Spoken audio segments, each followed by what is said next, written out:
Your ears do not deceive you. You have just entered the Cryptid Creator Corner brought to you by your friends at Comic Book Yeti. So without further ado, let's get on to the interview. Hey, comics fam. Whether you are a longtime listener or a veteran catching the show today, all are welcome here. When we started this podcast, inclusion and diversity were at the forefront of what we wanted to cover and promote with it. So in June, we'll be celebrating Pride Month for our second year in a row, featuring an amazing group of queer creators and their projects. One of those projects is from our friends at Lifeline Comics. Following their success with By Visibility Still By, Heirology, and Rainbow Canvas, Lifeline Comics is launching their newest queer anthology, Transphoria, a trans and non-binary anthology, on May the 30th. The 90-page graphic novel will contain 19 stories all about trans and non-binary experiences of gender euphoria, crossing all genres like slice of life, supernatural, romance, science fiction, anime, and beyond. Featuring a vibrant display of artistic styles and storytelling techniques, Transphoria is a testament to the creativity and talent of its contributors. From sci-fi striking stories to endearing romantic ventures, this graphic novel celebrates trans stories while delivering a powerful message of empowerment and affirmation. I'll put a link in the show notes so you can check it out. As always, thanks for listening and have a glorious Pride Month helping us celebrate. Y'all, Jimmy, the Chaos Goblin, strikes again. I should have known better than to mention I was working on my DC Universe meets Ravenloft hybrid D&D campaign on social media. My bad. He goes and tags a bunch of comics creators we know, and now I have to get it in gear and whip this campaign into shape so we can start playing. Another friend chimes in, "Are you going to make maps?" It's fair to say it's been a while since I put something together, so I guess, ? It was then that I discovered Arkenforge. If you don't know who Arkenforge is, they have everything you need to make your TTRPG more fun and immersive, allowing you to build, play, and export animated maps, including in-person Fog of War capability that lets your players interact with maps as the adventure unfolds while you, the DM, get the full picture. Now I'm set to easily build high-res animated maps, saving myself precious time and significantly adding nuance to our campaign. That's a win every day in my book. Check them out at arkenforge.com and use the discount code YETI5 to get $5 off. I'll drop a link in the show notes for you, and big thanks to Arkenforge for partnering with our show. I think I'm going to make Jimmy play a Goblin Warlock just to get even. Hello, everyone, and welcome to today's episode of the Cryptid Creator Corner. I'm Byron O'Neill, your host for today's Comics Creator Chat. As we continue to celebrate Pride Month here on the show, I'm delighted to introduce one of my favorite guests on with me, who is kind enough to carve out a little time and chat from what is a crazy schedule for him this summer. Steve Foxe. Steve has been busy, right? Recent drops include Dead X-Men, Dark X-Men, X-Men 97, and Spider-Woman. And you've got a slate of lots more Marvel books coming down and dropping soon. Short term, that includes the 4-issue X-Men Heir of Apocalypse with artist Netho? Is it Netho? Is that right? As far as I know, yeah. Okay. So Diaz and the Psylocke Blood Hunt one-shot with artist Lin Yoshi, which we'll get into shortly. But Steve, it's always great to have you in the show. It's always nice to check in, see what you're up to. Fair to say, is the easy way to describe 2024 in your life warp speed? Yeah, I mean, I like to stay busy, and thankfully the publishers I work with have been indulging me on that front. Well, I'd say in no small part, the equation is your new role working at Tiny Onion, the production house. You mentioned it a while back, and it's in the newsletter, so it's fair game. So just kind of want to check in and see what you've got going on there. What are the new jobs looking like, and is Tiny Onion poised to take over the entertainment medium? Yeah, I mean, it's new and old, right? Because I've been working with James Tynan for years now. I've been the editor on Department of Truth, World Tree, The Deviant. We co-created Razor Blades together. So my new role is really more of a making official what I've been doing for a really long time. So I am taking on increased responsibilities and will be sort of expanding our reach across comics and other media. And you'll see in the coming months me getting announced on other projects, both with James and other creators working in the industry. And we'll be doing some cool stuff outside of comics, but really my focus is always going to be 98% comics. Okay. And it's really always where you're going to see me. But we've had stuff announced in the past, like it's public knowledge that Department of Truth has been optioned, and you'll see other things like that. But it's really going to stay primarily comics. It's what we do. It's where we started. It's where we plan to be forever. So.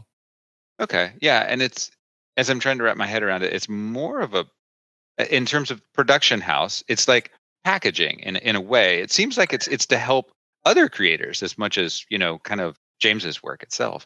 Yeah, that's part of what we're doing. And it's not too much we can talk about yet, but it is what's going on behind the scenes now. And we're going to be able to talk about it more. But it started as a way to help manage, because James does work across different publishers. He works at Boom, he works at Image, he works at DC Comics. And it's a way to help manage all of his books and present a unified front, because when you are a creator working at different publishers, we should be able to talk to each other. We should be able to, a rising tide lifts all ships. It shouldn't be a matter of, competitiveness with your own titles. It should be, how can we help coordinate so that, if you're doing a horror book at one publisher and a horror book at another publisher, this should be something where they're feeding into each other. They're not taking apart each other's sales. Right. So that's something we're trying to help do for other creators as well. And especially, I come most directly from the Image side of the table. I've been editing his Image books. And at Image, the benefit is it's a creator-owned publisher. Everything you do there, you own the rights. I'm not, excluding some of the stuff at Skybound where they work with licenses, but Image proper, you own the rights. You're doing it all yourself. But that also means you're doing it all yourself. And so you look in the credits of a lot of these books, there is no one listed as editor. There is no one listed as designer, because not every creative team can afford to do those things. Not every creative team can afford to hire some of those services. So we are trying to figure out different solutions to provide support teams for creators, to provide extra support networks, to figure out how to best position titles in today's market, because there are, frankly, the market has been better than it is today. Sure. Even in just the past few years, at the beginning of the pandemic, we saw kind of this little boom where everyone was home, everyone was turning towards other hobbies, and comics saw this little boom where everyone was reading and they got back into it. And then everyone went back to work and other things, and we had a little bit of a bust again. So it goes through these fluctuations all the time. And we're looking for ways to help stabilize that and position people the best we can. And so you're going to see more announcements in the coming months of other people we're working with and other partnerships we're forming. And I know it's hard not to use like those corporate sounding buzzwords, but until we can actually announce some of the folks we're working with, we have to be a little vague about it. But I'm excited to work with other creators and expand my editorial reach beyond just James himself. And you also see me writing in the ecosystem as well. I have a project coming out that'll be announced for early 2025 that's going to be part of Tiny Onion. Nice. Very cool. Well, that sounds really exciting. Yeah. Well, here's my bit to encourage you to post more real life stuff in your newsletter. So you got to take in The Crow with Kenny Porter recently. Yes. Evidently, you've never seen it in a theater before. How is that even possible? Well, because I'm 34, so it's not like I can see it in the original run. I'm just okay. Got it. All right, cool. Yeah, it was like a borderline religious experience for me. I saw The Crow for the first time when I was 5 years old on VHS, which is very young to see The Crow. But it was a very impactful movie for me. I mean, the soundtrack kind of set me on the path for life. Like those bands and the soundtrack for the second movie, which, the second movie is nowhere near as good, but the soundtrack has Iggy Pop and Hole and White Zombie. And all those bands left such an impact on me and really kind of directed me towards the culture that I'm still like enmeshed in. So getting to see that on the big screen was really kind of like I said, near religious. And it's the first time my partner had ever seen the movie. So he says, I swear I showed it to him and he just doesn't really remember. But, whatever, he got to experience it again. So that was great. And Kenny and I are nearby neighbors. So cool. See it together. he's a big too. So everyone dressed up, as Goth City here in the movie theater. So Nice. That's really cool. Yeah. Not my favorite movie, like it is yours. It's like maybe third, right? Like the Revenant is first, then the original oh, Predator. okay. Yeah. But it took me back. So in this, it's like seeing that 1994 at Dragon Con, I got to hang out with James O'Barr because he was there and he was signing like limited posters and all this stuff. So that was like a really cool comics memory. I looked at it and it went ping. Oh yeah. But That's the first ever convention sketch I have is from James O'Barr. really, okay, Yeah. very cool. Yeah, James was a really nice guy. I had a lot of fun with that. So And the last variant I ever bought was when he did the Doom Patrol cover. okay. Wow. Yeah, I think I got to Bruce and Brandon's graves in 2002, and that was my damn near religious experience with the Crow They're in in the Seattle. Hollywood one, right? Or no, they're in Seattle, Yeah, in right? Seattle on the Yeah, hill. yeah. Yeah, I forget yeah. that because Bruce Lee is from Seattle, weirdly, right? Is he not from Hong Kong? Well, the whole I think from thing is yeah. I mean, he originally certainly not from the U.S., but um, Right. made his definitely in the Northwest and California is sort of where he solidified his name. Hold up. Editor Byron here, letting out a sad and remorseful sigh for my woefully lacking knowledge about Bruce Lee. Bruce was born in San Francisco and raised in Hong Kong. He moved to Seattle in 1959, where he eventually opened his first martial arts school, adding a second school in Oakland, California in the early 1960s. After that, it was on to Los Angeles, where he ended up teaching Chuck Norris and Kareem Abdul-Jabbar, among others, which ultimately gave rise to the movie career and the legacy most of us associate with him today. He died in 1973 at the far too young age of 32, and his grave sits next to that of his sons, Brandon, who also died tragically young during the filming of the Crow movie, which we are talking about in the episode today. Their graves can be found in the Lakeview Cemetery in Seattle's Capitol Hill neighborhood. I've personally visited the site several times and expressed my gratitude for their contributions to martial arts in America as a practitioner myself.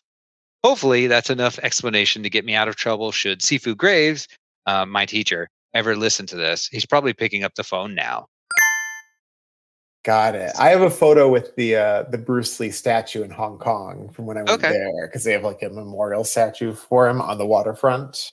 Yeah. So, but I haven't been to Seattle, so I guess that'll have to be if I ever make Yeah. it to Emerald City, that'll have to be one of my stops. Okay. Yeah. Hit the grave and hit the troll. If you haven't ever heard of the The troll, troll. oh my God, you got to look this up. So it is a real troll, and it is underneath the Fremont. I think it's a Fremont Bridge troll. Great. And it's Okay. this massive, like I'm probably exaggerating, but like 17-foot tall concrete troll. Amazing. Yeah. So Fremont troll. There you go. Um, do have a point of clarification to ask you about that, because you said in the recent newsletter that The Crow was your favorite movie, but in the one before that, you said that Alien was your favorite movie.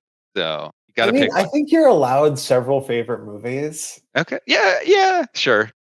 And I mean, I could boil mine down, like, I could boil it down to three. Okay. And it'd be The Crow, Alien, and Texas Chainsaw Massacre. Okay. Those are great. I mean, that. And The Crow is like my like nostalgic, like I can defend it past like questions of questionable taste or quality. Like it wears its heart on its sleeve. It's cheesy at moments. I mean, I think it holds up because it's a very earnest movie. Whereas Alien, I think, is like unimpeachable. Like there's nothing you can really throw at Alien as a critique. It works on Yeah. every level. There's nothing wrong with it. It's just a perfect film. The Crow, he pauses to do guitar solos on the roof of his building in between taking vengeance for his dead fiance. Yeah. But it's still a perfect movie in my Yeah. heart. Yeah.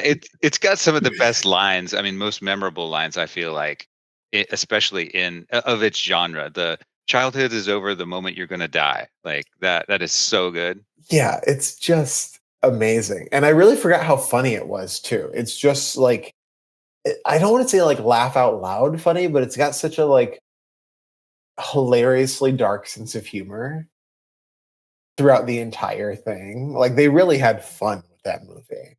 Yeah. And I just love it to death. I want to rewatch City of Angels too, even though I know it's not good, but I love Iggy Pop so much. Like Yeah. it's going to be really fun to revisit it. And I remember at least having a good sense of style, but I feel like when I rewatch it, I'm going to be like, oh no, this sucks. Like, I'm a bit scared to go back and rewatch anything beyond the first one. I'm sure the first one I'd still be in love with, but yes. yeah. I certainly won't be rewatching 3 or beyond, but I'm going to give 2 another watch just for Iggy. All right. Well, make sure to sign up for Steve's newsletter. That's our pitch there. See what his favorite movie is next month. My only guess is that it's going to have Michael Wincott in it because he was both in Alien Resurrection and in The Crow. So that's my best guess. But before we get into your current X-Men stuff, it seems like a really good time to kind of evaluate just what the Krakoa era leaves behind as a legacy. We've talked before, as you know, I'm not the biggest fan about certain elements of it, but I don't want to be hypocritical because I've always professed my annoyance at Marvel and DC for playing it safe and not taking big swings. And it's safe to say that Krakoa was a big swing, and they did some amazing stuff with it. So as someone who's worked in the ecosystem as a writer, what do you think its legacy will be? Oh man, that's really hard to say as I'm still kind of standing in the shadow of it. I think that it's exactly what you said, right? It is a huge swing. It's maybe, I don't want to be hyperbolic, but it's maybe the largest swing the franchise has ever taken, because even when you want to compare it to something like New X-Men, like Grant Morrison, Frank Quitely, that's probably the only other time you can say the franchise has taken as large of a swing. But at the same time, Extreme X-Men was going on, which was, very nostalgic. They might have been in black leather, but that was as standard of a Chris Claremont book as you could have gotten. Even, Uncanny at the time was progressive while Joe Casey was writing it, but pretty quickly became a very traditional X-Men book. Whereas Krakoa, for a long time, if not the entire run, was trying to really switch things up. We had villains completely reforming things and in charge of, massive swaths of the line. We had teams not really meaning what teams used to mean. We had, for the first year and a half, there was no X-Men. The book X-Men was kind of just the Summers family or whatever Hickman needed it to be. I think people forget that. For an entire year, there was no X-Men team. I think it was a huge swing. I think it was very progressive. And I don't mean that politically. I just mean in the sense that it attempted to move the concept of mutants forward. Mm-hmm. And I think that that's what it's going to be remembered most for. I think what's going to happen once the dust settles is everyone's going to have to reckon with kind of the Hickman of it all, which is that there's the question of like, Hickman left. Did he have unfinished business? Didn't he? And I'm in a funny position because I came on once Hickman was gone. I didn't overlap with him. I was never in the room with him at the same time. We didn't work on anything together. I've never met him. I'm sure he's awesome. I'm very grateful for everything he did that I got to come in and play with. But all I can say is that from everything everyone told me is that he left willingly and just wanted people to play with the toys. Like, right. I know that a lot of fans speculate that we like ran him out of Dodge, but everything I was ever told is that he just wanted people to play with these toys, and he set things up and went to do other projects. So that's the perspective I have on things, and that's the perspective that we had in the room. And I think that's going to be the thing that people talk about for a long time is like, oh, what could have been, what was supposed to be. But I think that's always how fans speculate. There's such a fine line between what could have been and what was supposed to be. Like those sound like the same question, but they're not really the same question. Yeah. It's, was there a roadmap that didn't happen, or were there discussions about different possibilities? And in my mind, there were discussions about different possibilities. Because that's Okay. how all these things are decided. Yeah. When we get to talking about Heir of Apocalypse, we talked about, 15 different eras of Apocalypse. That Yep. doesn't mean that there is like an untold story where, Scott Summers was the heir sitting out there somewhere. It just means we talked about different eras of Apocalypse. Mhm. And I think that is something that kind of gets lost in the Twitter of it all, where because Twitter is kind of like a big game of telephone, right? Yeah. One person, one person gets excited, and that person sees a tweet, and that person sees a tweet, and that person sees a tweet, and all of a sudden it's like, oh, they ran Jonathan Hickman out because he had a plan to do this and this and this, and he wasn't allowed to do it. And okay, well, he's still writing 15 Marvel titles. So Yeah. if he's so unhappy with everything, why is he's happily employed there doing a bunch of books. So I think he's fine. Yeah. Yeah. Not exactly the uh, same as Claremont way back when. And yeah. right. Yeah. Claremont left for what, a decade. Yeah. So, clearly it's a different situation. I mean, Jonathan Hickman's doing a Wolverine book, for God's sakes. Like, it's not like he's out of the mutant world. I just think like that is going to be kind of the question that hangs over things for a while. And I think it's particularly in the social media era, it just takes a while for things to sit and really look back on them. You can see, heck, even like talking about Spider-Man eras, like every time someone's writing a Spider-Man book, it's the worst thing in the world. And then the next Spider-Man writer comes on, and that last Spider-Man run was the best thing in the world. So, that's going to happen with anything. Like we're going to move into the next X-Men era, and then we'll have rosy-eyed, rose tinted glasses for what we left behind. And it'll just keep cycling. That's what always happens. So I'll be interested to see what people are saying about Krakoa in a year, what people are saying about Krakoa in 5 years. But I do think like what we're already seeing is people really liked the setting, and there's nostalgia for the setting already. Yeah. People liked the idea of the island. And of course, I'm saying people broadly. There are some people who hated the island from the start. They didn't like the island. They wanted the island gone, and those people are very happy. And to those people, cool. Like you got what you wanted, and good for you. There's room for everybody. Yeah. There's always a And hurry up and wait on those kind of things to me. I keep at it where people want to focus on the negative, and I'm like, if you don't like it, it'll change. Like in a couple of years, it'll yeah, cycle. Like the characters aren't going anywhere, whatever. So yeah, and it's hard for me to talk about as a creator because I don't like. It's hard not to sound like I'm playing on a team because obviously sure. I was part of the Krakoan era. Yeah. So, and I loved participating in it, and I loved reading it, before I was part of it. And I enjoy Krakoa as a concept, but I also like the non-Krakoan eras. When I got to write X-Men 97, and I got to write for the first time, like, establishing shot, Westchester, the X Mansion. I got a huge pop out of that because I had never written the mansion before. Yeah. It's all fun and exciting. I like doing all of it. And I think there's benefits to all of it. But I'll miss the island. I think it was cool to have such a distinct setting that put them apart from any other part of the Marvel universe. That was something that was purely theirs in a way that no other franchise or no other corner of the Marvel universe had.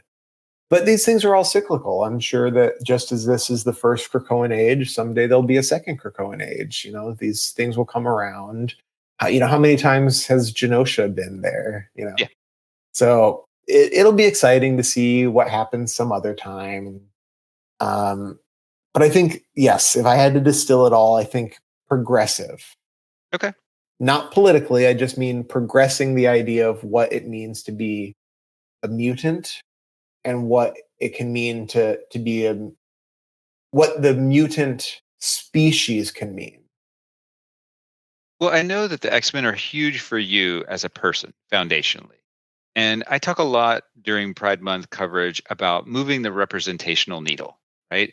So did Krakoa do that in terms of queer representation in comics? That's such a complicated question because I am I have to answer this in stages. Okay. Fair enough. I'll answer as a very basic level. Yeah, I think it's undeniable that this era probably had the most visible queerness among mutants. Like we Yeah. saw more mutants established as queer than ever before. I mean, everything with Destiny and Mystique, Yep. that finally came out in the open and got clarified. In 700, Claremont finally got to write the family as he like always wanted to. Betsy and Rachel, lots of the teen mutants, that probably more than ever before. Mhm. Answering personally, like I'm a jaded old queer, right? Like I think there are limits to what pop culture representation can ever mean. Okay.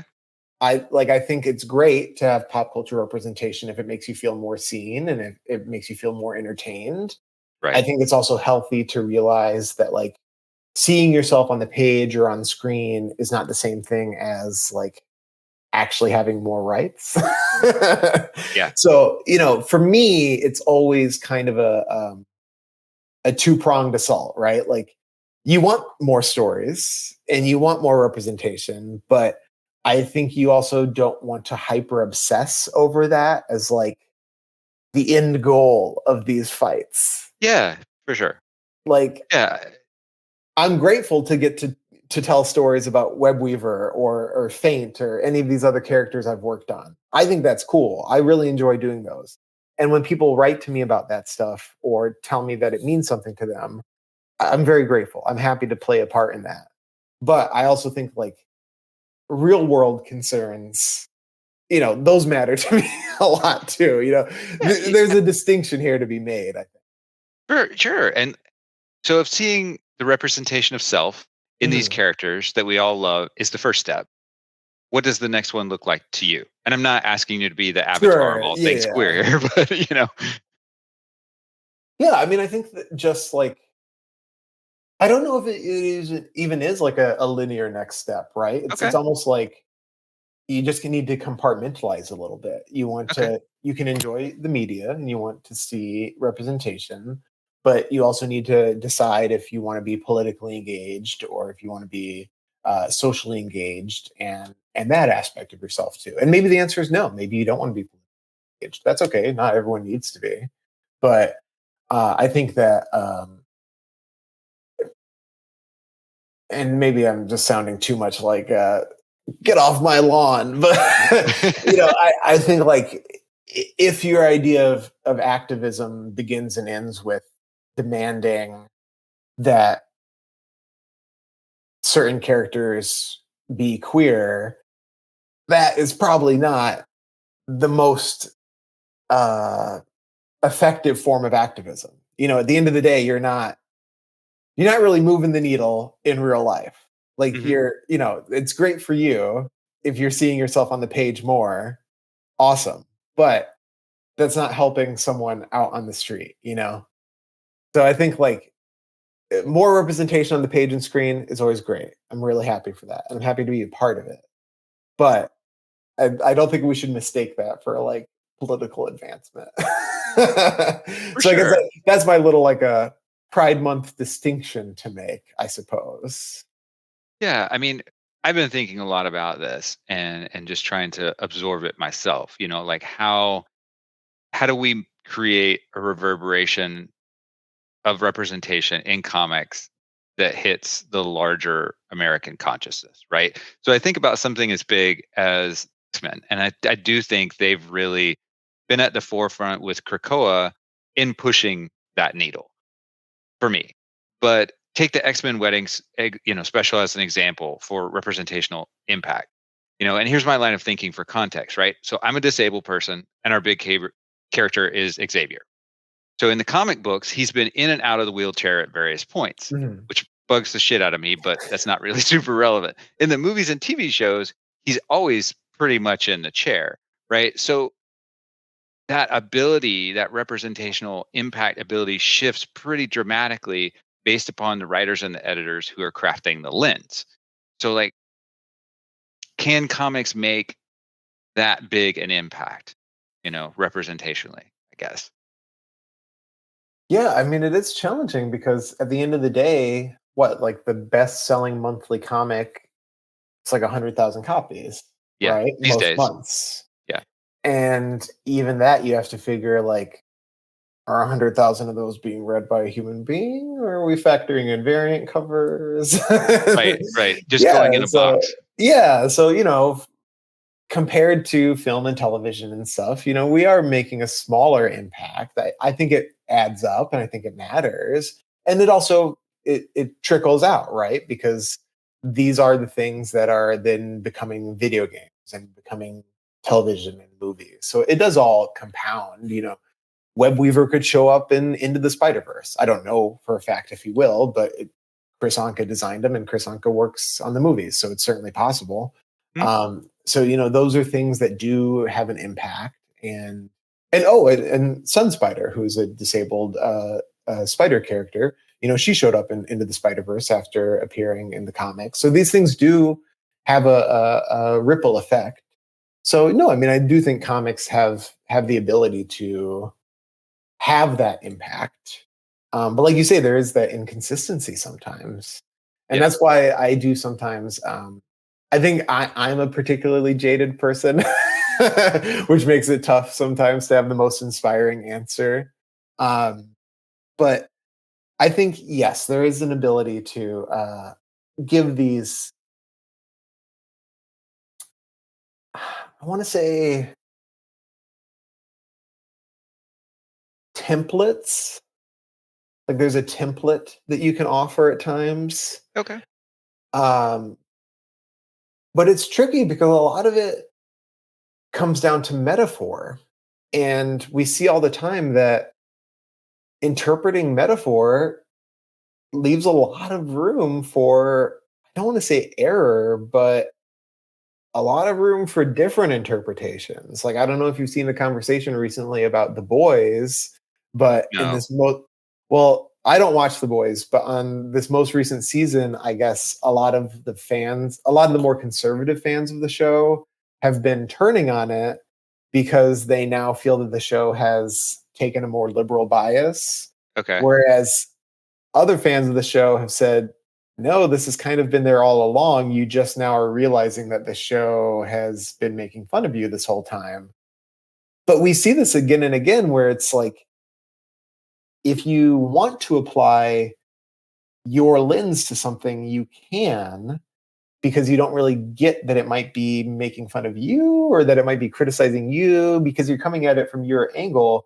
And we can see that in the X-Men a lot. The X-Men has always been a bit of a metaphor for marginalized communities, Hmm. but most of the most prominent X-Men are attractive, fit white people with no visible mutations. So sometimes when it does lapse into a more obvious metaphor for, queerness or being a person of color, you have a lot of straight white fans who are like, wait a minute, why is this becoming, too woke? It's Yeah. like, it's kind of always been there, my guy. I don't know. Like, you're just now seeing it because we've made it more obvious for a moment, but like, this has always been there. But there are people who see the X-Men as a metaphor for being a nerd who's getting picked on by a jock. Like, you know, there are all different ways to view it. And I think that is kind of where the limitation comes in of metaphor as representation. Because Okay. if you leave too much room for interpretation, then you do have the person who's just interpreting it and they're part of the status quo, but because they feel slightly put upon, they think that this is them. You know what I mean? Yeah. Yeah. Absolutely. Yeah. And unfortunately, I think woke has become a word now synonymous with stopping the thought process. It's very easy to just use that label and just tack it on anything, and then the introspective element that could be important in whatever you're absorbing, in terms of entertainment medium, just stops immediately. Yeah. It's like, oh, would you like to like internalize something and think about it for a second? Yeah, No, it's not woke. really. It's woke. Yeah. Yeah, yeah.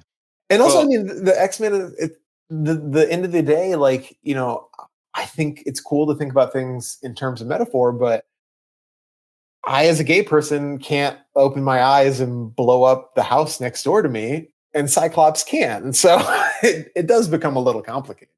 Yeah. All right, let's take a quick break. Hey, comics fam. Indie comic book publisher Band of Bars just got a level up and announced it is now a cooperative. This heralds a new era for them, including a partnership with Dauntless Stories. And they added several new members to the ownership group. Marcus Jimenez is now Chief Operating Officer, Brent Fisher takes on the role of Chief Diversity Officer, and Joey Galvez is introduced as Head of Kickstarter Ops and Social Media Manager, which is sure to increase their capabilities overall as a publisher. And it further promotes their mission statement of advancing representation, inclusion, and diversity in the media. They also established a new board of directors to help chart the new path of their journey. With new projects in the works like Alas Goodbye dropping in June, Unbroken soon launching on Kickstarter, and Pawn coming up with Dauntless, stay tuned to this space for more exciting news from the growing Bards family. Let's get back to the show. Last time we spoke, you teased your next Marvel project with the color purple, which is apparently Psylocke Blood Hunt. Oh, I thought you meant like the color purple. I was like, I don't know how that's relevant to anything I'm working on. You're definitely introducing some new characters if you're pulling from the color purple. So that would be fascinating. So this is the Psylocke, first of all, that I absolutely love. You know, we're Quanon, the ninja assassin here. All the history of the mutants is complicated, but like Psylocke's is up there, not Wolverine level, but fairly complicated. And I've always enjoyed this version better than Betsy Braddock. No disrespect to Betsy. And maybe that's because my mutant love started when I saw Frank Miller's, with that Wolverine cover where he's covered in a ball of ninjas. So tangentially, her connection to the larger, Wolverine in Japan narrative is just very, very fun, foundational to me. So what's your Psylocke origin story? So I have a funny Psylocke origin story because my entryway for the X-Men was the animated series, in which she appears very little. She comes in near the end, and the intention was kind of like to bring her and Bishop and Archangel in at the end. I think they wanted to potentially transition them onto the team. And also the video games, because in the Super Nintendo, there are a couple of video games where she's a main character or a playable character. And also the toy line. She has a couple main toys. But because she wasn't on the animated series much, I really didn't know that much about her. I was just like, okay, cool, ninja girl. And it wasn't until much later that I really got to know her via Extreme X-Men. And, with all retrospective respect to Chris Claremont now, as a kid, I was super obsessed with New X-Men. And, I also enjoyed Uncanny X-Men. And Extreme X-Men was much lower on the totem pole for me, and also very hard to understand. It was way more steeped in his continuity at the time that I just didn't know. So it took me way longer to come around on Psylocke continuity. And I really didn't click on either Betsy or Quanon until I went back and did my chronological reread of the X-Men. So a couple of years ago, I went back and read all X-Men comics from the beginning, starting with Giant Size. I didn't do the 60s. But I started with Giant Size. I read everything forward. And then I was like, okay, now I get Betsy. Now I get Quanon. I'm sure I'm not saying her name right. But, now I understand both of them. So they're really much more recent characters that I came to like and enjoy. But in the 90s, it was really just like mysterious ninja. And I probably didn't even know about the mind swap thing until 2000 something. Because if you're a kid in the 90s, you just see a Japanese ninja with a psychic sword. Yeah. Well, that's all you need to see. Yeah. And you don't really question why she's British sometimes. Yeah. Well, I got a chance to read in advance of her in the Blood Hunt one shot. Really enjoyed it. I felt like it was a really nice tension release of sorts from the complexities of many of the things Krakoa. So this is the third release of 4 Mutant Lady one shots featuring Jubilee, Magic, Psylocke, and Laura Kinney. And for Psylocke, this is definitely a return home to Japan after serving on the front lines in the war against Orcus with her new beau, Greycrow, and he's along for the ride. So how did you get kind of recruited into this whole blood hunt mayhem that is happening this summer? Yeah, I mean, Lindsay Koick, my editor, just reached out of the blue. Actually, funny story. So Psylocke was originally supposed to be in Heir of Apocalypse, Okay, and that would make through sense. yes, and Make a lot of sense. actually through just no one's fault whatsoever, there was a little miscommunication, and she was not drawn onto one of the covers, and a different character was. And Okay, at that point, the interior page hadn't been drawn yet, and another character who I had been considering still could fit. And I was like, I really don't want to make the artist do this over. Okay, let's just swap the characters. okay. So I went back and I revised it, and I was like, oh, I'm really bummed. I really wanted to write Psylocke. I never got to write her during Krakoa. And then a week later, Lindsay reached out and offered me the one shot. So I was like, Oh, nice. whoa, this is great. So it was just this happy accident.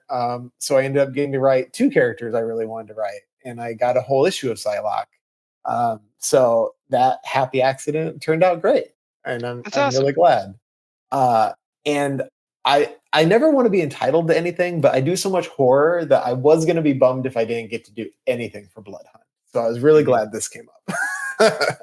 Yeah, I mean, how much in the way of big picture scripting restrictions were in the remit? Because this one feels like you had a lot of freedom. Just like Yeah, I go did. for I it. mean, I got to read the whole synopsis, and so I knew everything that, like, I know the whole plot of Blood Hunt, but Yeah. as you can tell, this is in its own realm. We're off in Japan. Like, I got to know everything so that nothing contradicted, but I didn't have to feed into anything. All the Okay. X-Men one-shots are self-contained. Yeah. So we each got our own playgrounds to just do our own thing. They all kick off with the, kind of the 0 hour event of Blood Mhm. Hunt. Bloodshot. I'm away from the Valiant universe. They all kick off with the sort of the 0 hour event of Blood Hunt, and then we get to do our own thing. So Okay. we all got the outline, but we didn't have to tie it. Okay. Yeah, totally. Blood Hunt is like everything I want from a big summer crossover event. And I usually stay away from these things entirely, at least in terms of single issues. I usually pick up the trades if they feel like interesting enough. But hey, vampires. And I'm a big fan of Brian Hill's run on Blade. So I was definitely sucked in, and I've been picking up a fair number of the single issues, which for me is quite Sucked unusual. in. And you recently called this Monster versus Mutant Melee manga. Okay. As the host of the Cryptid Creator Corner, nice alliteration. That's a good job. Thank And you. part of that feeling of a tension release for me was being able to have, you know, a clearly defined antagonist where eliminating them is free from moral dilemma, which both Psylocke and Greyco are kind of always forced to do. Like they're always pulled back and they're dealing with their violent past, but oh yeah, we've got this thing that is a dirty deed that nobody else can do. So this is what we're putting you on, right? And this feels unencumbered, so I loved it. So it had to have been a lot of fun to write. So why did you want to play with both of them kind of in that way? Yeah, well, so the only tee up I had was they wanted Psylocke to be in Japan for this. Okay, yeah, I've been to Japan a couple times, and I like any nerd in his 30s. I grew up with plenty of anime and manga, and had different references I wanted to pull on. And the first thing I requested was to work with Lynn because I'd worked with her on Sunfire and a couple pages of Dead X-Men. And I just thought she'd be perfect for this. And I really the second thing I asked was if I could include Greycrow because I loved the relationship that Zeb introduced in Hellions. And I really wanted to play off of the dichotomy between old Japan and new Japan. Um, okay, and in a lot of manga and anime, you have that play between, sort of like cyberpunk Japan and like samurai Japan. So on the Psylocke side, you have, she has her katana. She dresses like a ninja from 100 years ago. But then on Greycrow, he's covered in technology that's I don't think ever really been explained in his entire history. He has these high tech weapons, so I wanted to play with those two different like sides of the manga trope. Okay. And that's what you see in the villains too. Some of them are very high tech looking, and some of them look straight out of, yokai scrolls from 1,000 years ago. Yeah. But I did just want this to be really fun and direct. There are references to Psylocke's past, but they're pretty fast. It's there if you're fans of her history, but you can also just pick this up if all you know about her is that she's a cool psychic ninja. Like, this is just meant to be a fun summer one shot. And I have to say, like, I'm rarely one to toot my own horn, but I am like unreasonably happy with how this turned out. Like, it's one of my favorite things I've done because I just think like Lynn's work looks amazing here. Ruth's colors over this looks amazing. And Lynn and I worked together in a fun way on this where like I left a ton of the page layout to her. I didn't break this down the way I normally do. So Lynn had a lot of control over the storytelling. Yeah. So it really was like more manga like in a storytelling way. Yeah. And like you said, like the villain, it's brand new. It's not like something like a deep out of Psylocke's past. Like Yeah. it's just kind of like a big fun monster mash one shot with Japanese monsters and vampires. It's fun and bloody and sexy. Yeah. Which is all you want from a big summer event, right? It's Yeah. yeah. I'm surprised that I got sucked into it. I may close some doors here, but I was not into the DC versus vampires as much. I tried, I just wasn't. Maybe that's because foundationally the Gene Colan run, Tomb of Dracula, all that is the foundational comics DNA for me. So yeah, so I'm really into it. But speaking of Psylocke's complicated past, right, and happy accidents, X-Men Heir of Apocalypse #1 is out now, is on shelves, right? Yes. So in this, Apocalypse has returned to Arakko and is looking for a replacement because he can't not start shit. That's what he does. That's his role, right? As a writer, this is kind of a unique opportunity to shape the destiny of a truly pivotal character in the X universe, right? He's a true bastard, and I'm kind of curious about tonally, where you wanted to go with it after writing Dark X-Men, which allowed you kind of explore the darker natures of some of these X icons. So just kind of a picture of tone for this. Yeah, I mean, it was so hard. Apocalypse is Dark X-Men felt more like my comfort zone. And I also think on Dark X-Men I had like rookie confidence because it Okay. was my first book. So I almost didn't know enough to be afraid. Okay. Yeah. But I was coming in from the horror lens. So I was like, okay, this is all kind of ooky spooky. These characters, I picked characters that were specifically in kind of the horror realm. They were in the darker corners of the X-Men world. And probably the character that I was most intimidated there was Maddie, because Maddie is, she's a charged character. She has a lot of intense history, and she'd also almost only ever been written by Chris Claremont or Louise Simonson.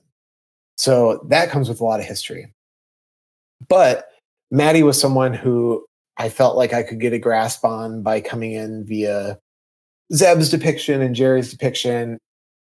Whereas Apocalypse, like, that's Apocalypse. Like, Yeah. I feel like Apocalypse, you either get it or you don't. And people can tell right away if you don't.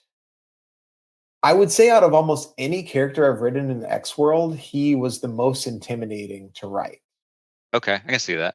And it really took me a long, long time. Like, I felt like I circled him a lot, like just to do the dialogue for him, to really feel like I could attempt to get his voice, because he's not just a villain. Like, there are characters you write where you jump in, it's just a villain monologue.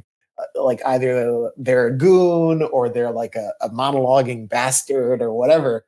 But like Apocalypse, it's different. It's like the weight of centuries. It's not the same thing. And Yeah. I don't mean to sound too pretentious saying that, but I really did kind of have to wind myself up to feel like I could write him for 4 issues. Okay. Because I didn't want to get it wrong.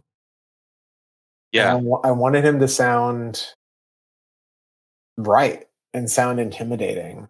And I went back to Hickman's early issues with him in Okay. particular, because I thought the main thing with Apocalypse is less is more, but because he's the one setting up this tournament, he kind of had to talk a lot. Like, I wish I could have gotten away with him being really not talkative in the book, but he unfortunately has to say a lot because he's the one explaining the rules and setting up the terms of the event.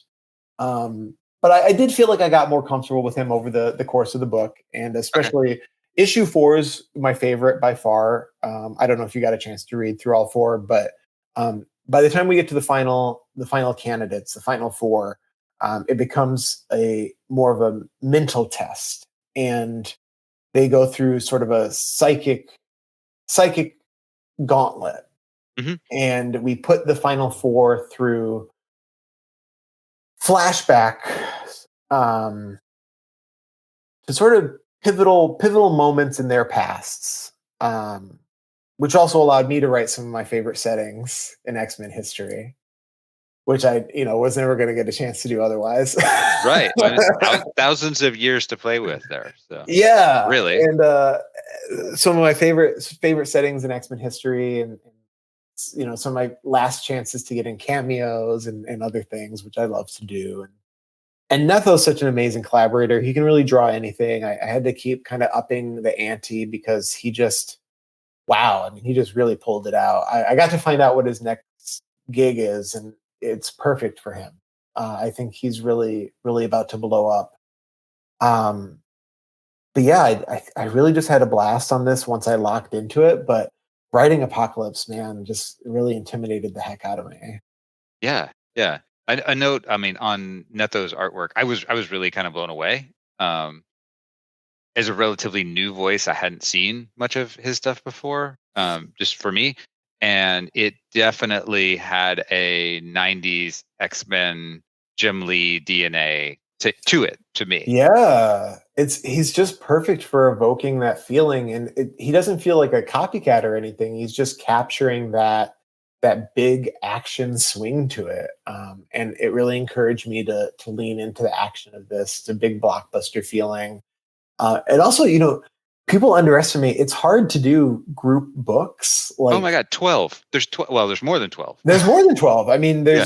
there's 15 primary cast members kind of at all times, plus cameos, plus detailed settings, plus like obstacles and goons and all these other things. And oftentimes he was drawing more characters into the shots than I would write. So he's just blowing it away. I really was just gobsmacked. Yeah, I mean, for people who aren't yet familiar, we have Armageddon Girl, Cable, Cypher, Emma Frost, Exodus Forge, Gorgon, Mr. Sinister, Mirage, Penance, Richter, and Laura Kinney. Plus, you have former Horseman, Sunfire, and my personal favorite, Angel, who are along for the ride. So Yeah. some of those make a lot of logical sense. Others are a bit left field. So aside from kind of the obvious, you can't fuck with current continuity, which is actually admittedly pretty open at the moment, really. And Psylocke, which was an unfortunate unfortunate there. Are some of these choices going to be a bit of cannon fodder that you just kind of wanted to play with in here? And I mean, no one was intentionally cannon fodder. The point was really, it was a couple things. We wanted to, and when I say we, I mean Annalise Bissa, my editor, and I, we talked about it. We wanted to, first off, represent a range of X-Men eras. So we wanted there to be characters from across different moments in the franchise, like okay, Armageddon Girl, the Gorgon, they're very new, back to, Emma and Mirage and Richter, someone from like almost every major time period of the X-Men. We wanted there to be a mix of heroes and villains. We wanted there to, of course, be, diverse characters, both gender and different racial backgrounds. So we're trying to balance all of those things. It's hard to do with just 12. You can't get a perfect cross section in just 12 characters, but I think we did a decent job. And then I also was keeping an eye on characters. This is probably going to be my last X-Men series for a good long while, if not ever. I got to write a ton, and eras change. We're on From the Ashes now. It's a whole new set of creators. And there were some characters where I was just like, this might be my last chance. I'm going to shove them in here. Nice.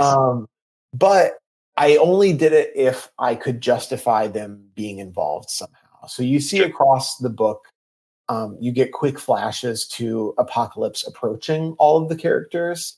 And you also get some flashes to Apocalypse approaching other characters who turn them down. So you see the reasoning why characters would approach or why characters would accept, and you also see some of the reasonings why characters would decline. So there's no one who there's no justification. But throughout the series, you'll at least get some idea of why every character is included. The main thing, and I think what threw people, is that Apocalypse is not looking for someone like Apocalypse. Apocalypse is looking for someone who can follow in his footsteps mission-wise, but operate different approach-wise. He doesn't need the next Apocalypse. He needs the next person who can accomplish his goals. Yeah. Well, I would be doing the journalistic part of it, not enough due diligence if I didn't ask, and this is what everybody's going to be wondering, how big of an impact will this have on the new X continuity? And I know you're not at liberty to say a lot on that front, but like, can we? I mean, the character who wins does become the Heir of Apocalypse, gets a brand new design and a brand new name, and I know for a fact will be coming back to be involved in a substantial storyline in the near future. Nice. Okay. So this is not a throwaway event. This is not a pure filler thing. This is an actual forward-moving storyline. You'll get a hint about where it's going before too long, and you will see actual follow-up on this in the relatively near future. Okay. Well, in other X news, for you is X-Men 97, which is kind of a prelude to the wildly successful Disney Plus show. I can't really say I'm surprised by that, but have you gotten to see any of the show yet with your crazy busy schedule? So shamefully, I have not watched the show yet, but I have an excuse because to write the book, which is an official prelude, I got to read the scripts and talk about the whole first season. So I basically got to watch it via the script. I mean, yeah. So I know everything that happens. I read the scripts. And I told myself I'd watch it as a reward, once things slowed down. Also, frankly, there's a period of time where I was writing 5 X-Men things simultaneously. Yeah. I just didn't really want to sit down at the end of that and watch an X-Men show for fun. Not because I don't love the X-Men, just because you need a work-life balance. Well, and the last thing you need is an injection of something that's already sort of in the future to Chris Claremont you, I guess, and then you get all confused as to what you're doing. Yeah, there was a period of time where I was having to keep X-Men Unlimited, Dead X-Men, the Final Dark X-Men lettering passes, X-Men 97, Heir of Apocalypse, all straight in my head at the same time. So adding something else that it was just not feasible. So I think now that all the X-Men is in the rear view for me, for the most part, wink, wink, I'm going to treat myself to X-Men 97 now that it's all done. Nice. So I'd love to hear what your thoughts are after you get through it. Yeah, I mean, this is kind of brutal, doing free comic book day and stuff. Everyone asking me what I thought of the show, and I was like, I'm sure. I loved the scripts. Well, with everything else you've got going on, I think I need to start calling you Spider Steve, because Spider Woman is dropping right now. I think we're on issue 7, right? Of 7 or 8 just came out yesterday. I'm very bad about keeping up with release dates. I think 8 might have been yesterday. Okay. And then we have announced Chasm, The Curse of Cain, Venomverse Reborn, and Spider-Man Hometown Heroes that are all on deck. And Spider-Boy Annual. Okay. So what can you tell me about those briefly? How did you get so embedded in the Spider-Verse? Was Webweaver you're in, and then did you? Well, the first thing I did was what's it called? Homeroom Heroes? Is that what Hometown it's called? Heroes? Homeroom Heroes. Oh, Homeroom Heroes. Okay. So I've actually been doing that for a couple of years. That is a repackaging of the short stories I do for Disney in the European market. Okay. I've been doing those for years now. I've written over 300 pages of those. Wow. Okay. Yeah, they're very fun. They're these short 10-page stories that I do for Disney in Italy. They run in the UK and then in other parts of the European market. And now they're coming over to the US. Excited. I've never held one in my hands. I've only ever seen PDFs. Wow. So it's cute that they're bringing those over. Those are for younger readers.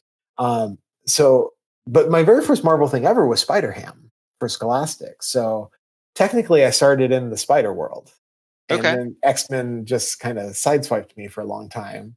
And now I'm going back to my Spider roots, even though X-Men was my first love as a kid. So, it all comes out in the wash. Spider, X, I love it all. Venomverse Reborn is a Webweaver story. It is not about Webweaver. It is actually mostly about Silk, the male version of Silk from his world. And it tells the darkest Webweaver story yet. It is about the venom of this world. It is very cosmic horror. I'm very excited for people to read it. I worked with Kei Zama again on that. They turned out some really cool, very freaky art for that. They were heavily inspired by Junji Ito and also the work of Gareth Pugh, who's a fashion designer. Nice. Every Webweaver story, even if it's very subtle, does pull on some sort of fashion designer, which is like a fun through line. Chasm, Curse of Cain, that came about because I just kept forcing Chasm into things until they asked me to write him. He was in my Deadpool story. He was in Dark X-Men. I was just really heavily hinting at it until Nick Lowe finally asked me to write a series. I'm really grateful for that. It's been a ton of fun. I'm working with Andrea Briccardo for that.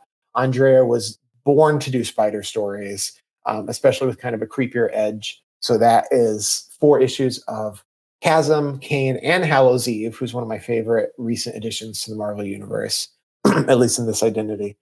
We're having a lot of fun. It's very gothic. It's very Halloween-ish. There's actually a couple nods to The Crow in it. There we go. It's subtle, but they're there.